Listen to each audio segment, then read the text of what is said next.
Life is full of ironies. One would think that most high schools have at least one famous student who has brought great recognition to the institution.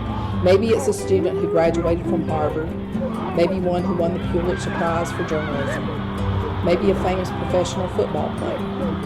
TL Hanna has all of these, but none can come close to their most famous student, James Radio Hanna.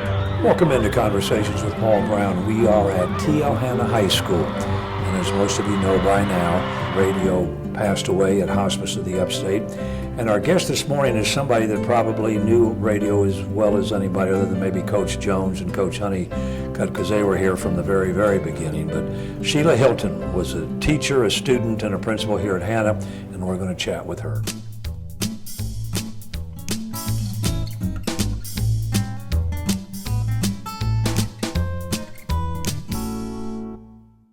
As best you can recall, tell me what growing up was like for you. Growing up in Anderson? Yeah. It was wonderful. You didn't have to lock your door at the house? No, we didn't lock our house. In the evenings, everybody would sit out on their front porches and walk up and down the street and visit with each other. And we would do things in the community. We'd have picnics at Hartwell Lake. We went to the Christmas parade. That was probably my fondest memory, was watching Santa Claus come into town during Christmas. There wasn't a thing in the world I needed. I was happy. My parents took care of me. I loved the town I lived in. He was a 73-year-old mentally challenged man who showed up on a football field in the mid-1960s and has been an integral part of the school ever since. At that time, he was a teenager with a transistor radio seemingly attached to his ear, who could barely speak and had never learned to read or write. He was nicknamed Radio by the coaches and players. He became a fixture at football practices, standing passively and watching until one day when he began to mimic the coaches' signals and tried his hand at yelling out commands. At that point, he could have been labeled a distraction and sent away, but he was not. The coaches embraced him, and as coaches came and went, someone would always take over in caring for him. Eventually, Harold Jones took the job and has been his daddy ever since. When you came to Hanna as a freshman, Hanna wasn't where we are now. It was down on 81. That's right. And the year you became a freshman at Hanna would have been 1972, 73. All right, and radio had already been part of this family. For over 10 years. Right. So tell me your introduction to him as a student. Do you remember the first time? I do. I was a majorette in the band, and even though I had seen him probably walking around, I sort of thought maybe he was part of the faculty. You don't really realize he's handicapped until you talk to him for the first time. Otherwise, he looks like a faculty member. I knew he had on a yellow jacket and that he was part of the school in some way. My first real introduction to him, however, was on the sidelines at a football game. I'm standing there with 7 other majorettes, and we're twirling our baton, and we start up a pom-pom routine, and I look over, and my pom-poms aren't there anymore. And I look over beside me, and Radio now has joined our kick line, has my pom-poms in his hand, and is dancing away to the music. Well, I started just doing the motions with my hands without pom-poms and looking over saying, what on earth is happening? And I was looking at the other majorettes like, who is this? He's dancing with us. He doesn't know the routine. So I was concerned at first, but then I went with the flow and just kept dancing. And it was after we finished that one of the teachers in the stands came down and said, Sheila, that's Radio. Do you know Radio? And I said, no, but I got a feeling I'm going to learn who Radio is. So that was my first experience with him, and learning that no matter what group or activity there was in the school, he was allowed to be a part of it, even if it was dancing with the majorettes and the cheerleaders. For those that are listening to this and don't know the radio history like you and I do, give them a little insight in what Hanna did. Well, I think it's been so many people involved in it. And you're talking generations of people. Generations of Hanna students and faculty have had an opportunity to know radio. Everyone has a story to tell, some of them priceless. His eating a cooler full of sandwiches that had been made for the team and stored safely on the bus. His pass, kick, and throw halftime shows. His permanent status as a junior with no threat of graduation. And his astounding ability to name the mascot of any team in the state. The stories could fill the pages of a lengthy book, each showing the childlike innocence and loving heart that existed within him. My understanding was back at behind the old McCants where he lived, and he rode in those grocery carts up and down, and he and his brother Cool Rock never had an opportunity to go to school because they didn't have special education classes back then. So, you know, his future seemed bleak, really. Of course, being around people, being stimulated with other people communicating to each other, he learned to say some words and to do some of the signals that the football coaches were doing. And so they thought that was funny. You know, he would come out there and try to do some of the hand signals and talk. They knew some things about him. They knew that he was mentally handicapped in some way, and they knew that he loved to eat. They took him in, and I think that was the critical part. The critical time in our relationship with radio was when somebody decided not to send him away that day. That'd be cool, Coach Jones. It is. Yeah. It would be easy to talk about all the school did for radio, but the miraculous thing about this story is what radio did for the school. It is perhaps a lesson of which all of us need to be reminded.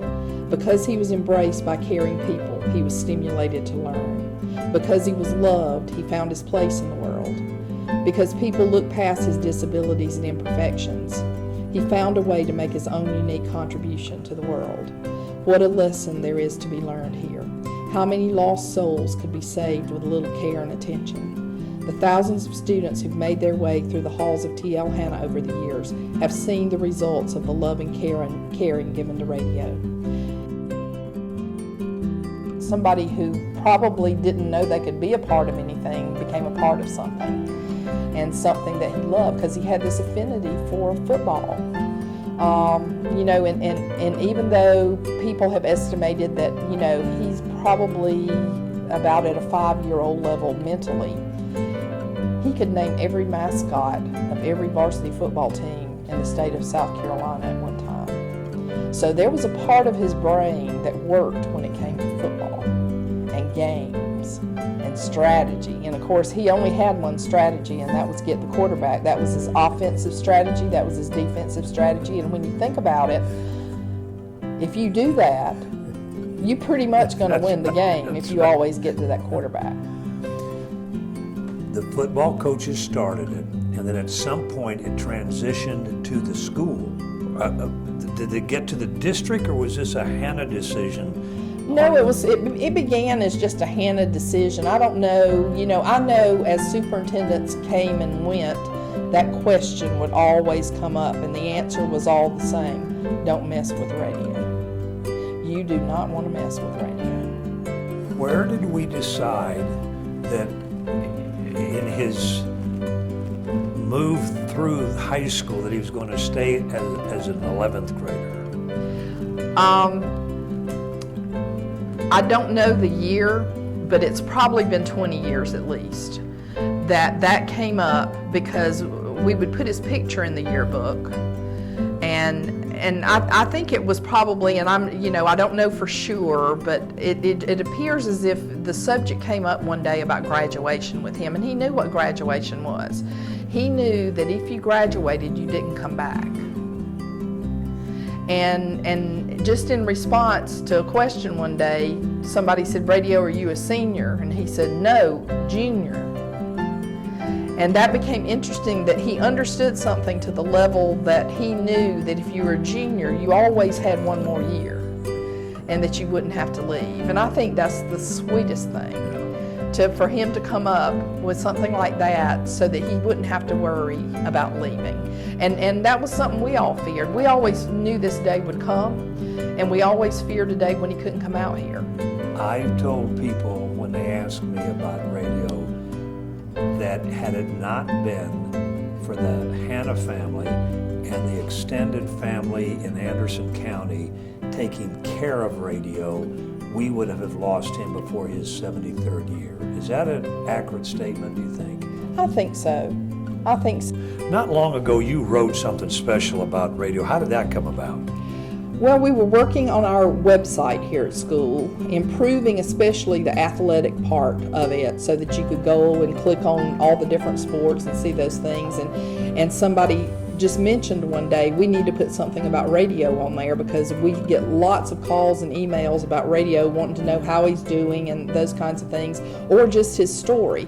And I said, well, I'll write something to go on the website so that people can click on it and read it, and that's how this piece came to be. He had a permanent smile on his face. He was never without his ability to shake hands and hug necks. He returned exponentially whatever love was given to him, and here the irony rests. He gave back much more than he received. In our small town of Anderson, South Carolina, Sports Illustrated, Reader's Digest, ESPN, CBS News, and even Hollywood have told his story.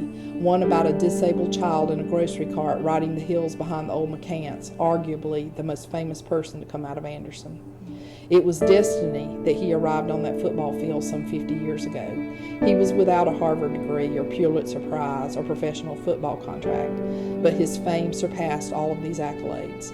And the story is simple. Love and compassion can change lives. It has changed his, and in return, he has changed ours, and we are better people for having known